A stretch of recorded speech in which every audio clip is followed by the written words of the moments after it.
I first started reading manhwa, I hated the whole martial arts genre. There wasn't a whole lot of uniqueness, to say the least. I felt this way until I came across the cover of a little rinky-dinky manhwa. I saw the most beautiful, emo, edgy, ripped, feminine man with a bloody fist and a title that read, The Breaker. I instantly felt a rattle in my ball sack. I knew this was going to be peak fucking fiction. Or it could have been the STDs. I don't know. The Breaker has 3 parts. Because there are many parts, I'm gonna go over part 1 only in this video. Shin-woo Han is a martial artist who earned the title of the 9 Arts Dragon from the Miram. The Miram is a secret martial arts society that exists in harmony with modern society. They are made up of a bunch of clans, gangs, groups, and families. Everybody in the Miram uses chi.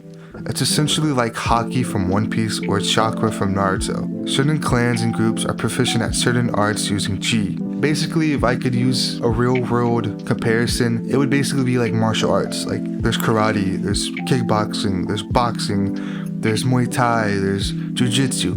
Basically, there's all these things that you could be proficient in fighting wise, and you can use chi in order for you to be able to get better at that. In this world, there's only 9 arts. Shin-woo can use all 9 arts. That's why they call him the 9th Arts Dragon. So that makes him very, very strong. He's pretty much revered in the Miram world. Unfortunately, people in the Miram aren't the nicest people, or really good people in general. Now don't get me wrong, there are some good people in the Miram. It's just that they're not in power. In most cases, the leaders and the people at the top tend to be pretty corrupt. The Miram's government is the Martial Arts Alliance, who has garnered Shin-woo's hatred by wronging him. I can't tell you how because it's a spoiler, but by not joining the alliance, they deem him a threat. Nobody in the normal world knows about the Miram except for the nation's government. The Miram govern themselves, which means that any type of fight or Miram business has to be hidden from the public. Basically, hey, we won't fuck with you if you don't fuck with us. That's essentially how the government works. Shin-woo Han transfers to school in Seoul, Korea. I probably said it wrong, I'm sorry. Seoul? I think it's just Seoul. For a mission given to him by the Black Forest Defense Group, an anti-government group that opposes the Martial Arts Alliance. At the school, Shin-woo, a bullied high school student, is our MC. Although he gets bitched by a middle-aged Sid from Toy Story, damn, he did not age well, the toys really fucked him up. He can still pull the baddest bitches. Shin-woo gets a new teacher, Chun-woo. To Shin's surprise, he's a fucking Chad. He sees his teacher curb stomp some thugs into the fucking pavement. I'm talking about giving these motherfuckers Batman level brain injury. So Shin-woo, with his big brain plan, decides to record his new teacher physically assaulting some gentlemen so he can blackmail them into teaching him martial arts. What the fuck? Look, although Shin-woo is the MC, Chun-woo is the star in part 1. He is the funny, strong, dicky Chad type of master.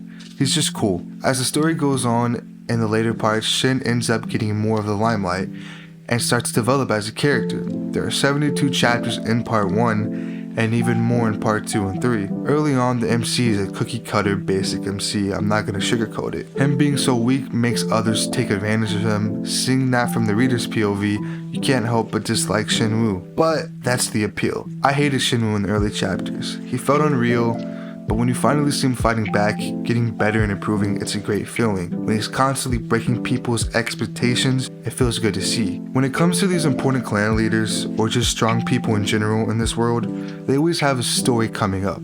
Whether it's rag to riches, or being born into a privileged background and considered a prodigy by the clan, there's always a story. And seeing him in real time, living his story, is just hype. And I know, the never giving up cliche and the whole underdog shit isn't original.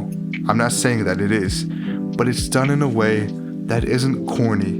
You always feel like any fight Shin-woo gets into could be his last if he fucks up. Look, I'm done with feelings for right now. Let's talk about the art. Unless you're blind, you'd be able to see that the manhwa is not in color. And if you are blind, I'm sorry. But this came out in 2007 and in 2010, so it's old for manhwa standards. But even then, the art is spectacular.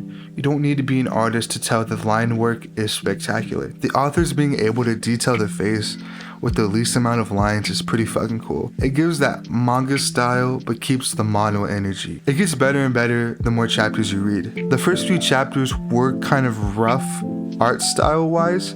They're pretty old, but if you can get past chapter 15 and you still don't fuck with it, you're probably not gonna like the rest. I feel like most people are already hooked on the art, on the story, on the world building, everything. In part 3 Eternal Force, they do have color. There was a big gap between New Waves and Eternal Force, like 8 fucking years. So they did do a new art style, but in my opinion, I like it better with just pure black and white.